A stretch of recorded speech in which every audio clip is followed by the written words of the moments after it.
आज देश की उच्च शिक्षा व्यवस्था एक बार फिर बहस के केंद्र में है।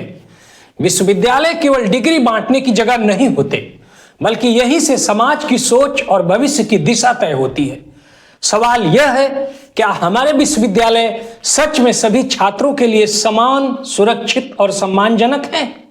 इसी पृष्ठभूमि में यूजीसी ने promotion of equity in higher education institutions regulation 2026 लागू किया है।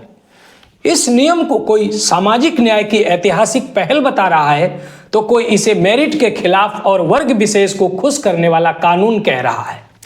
सच्चाई यह है कि यह नियम न आरक्षण बढ़ाता है, न सीटों का बंटवारा करता है, न किसी को पास फेल करता है।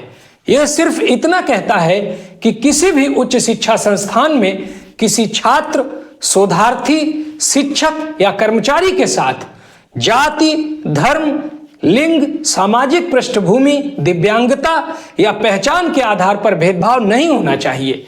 इसी उद्देश्य से हर विश्वविद्यालय और कॉलेज में इक्वल अपॉर्चुनिटी इक्विटी सेल बनाना अनिवार्य किया गया है, जो क्लासरूम में व्यवहार, कैंपस के माहौल और संस्थागत संवेदनशीलता पर नजर रखेगा।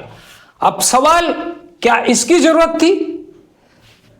हकीकत यह है कि देश के प्रतिष्ठित संस्थानों तक में दलित, आदिवासी, पिछड़े, अल्पसंख्यक और पहली पीढ़ी के छात्र लगातार अपमान और अलगाव का शिकार रहे हैं।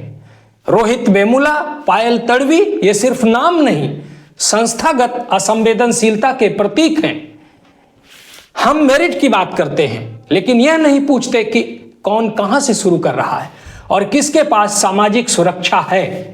इक्विटी सेल को लेकर यह भ्रम फैलाया जा रहा है कि यह सामान्य वर्ग के खिलाफ है, जबकि सच्चाई यह है कि यह कमेटी किसी एक जाति की नहीं, बल्कि वरिष्ठ प्राध्यापकों और अधिकारियों की सामूहिक समिति होगी, जिसमें सामान्य वर्ग के सदस्य भी अनिवार्य रूप से शामिल होंगे। शिकायत की जांच प्रमाणों के आधार पर दोनों पक्षों की सुनवाई के साथ और समय सीमा के भीतर होगी। इक्विटी सेल कोई अदालत नहीं, बल्कि एक सुधारात्मक और जवाबदेह तंत्र है।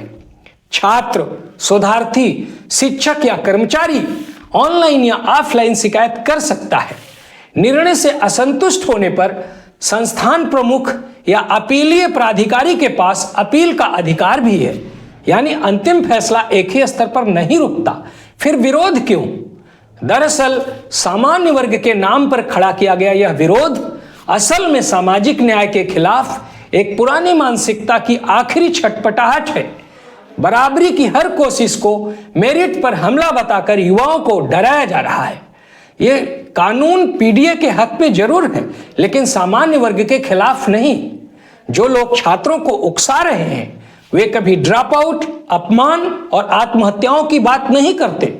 उन्हें चाहिए कि शिक्षा में भी पीडीए और सामान्य वर्ग आमने सामने खड़े रहें, ताकि असली सवाल सम्मान, बराबरी और न्याय कभी केंद्र में ना आए। यह मानना भोलापन होगा कि इसमें राजनीति नहीं है, लेकिन हर राजनीतिक निर्णय गलत हो यह भी जरूरी नहीं। असली परीक्षा मंशा की नहीं, क्रियान्वयन की होगी।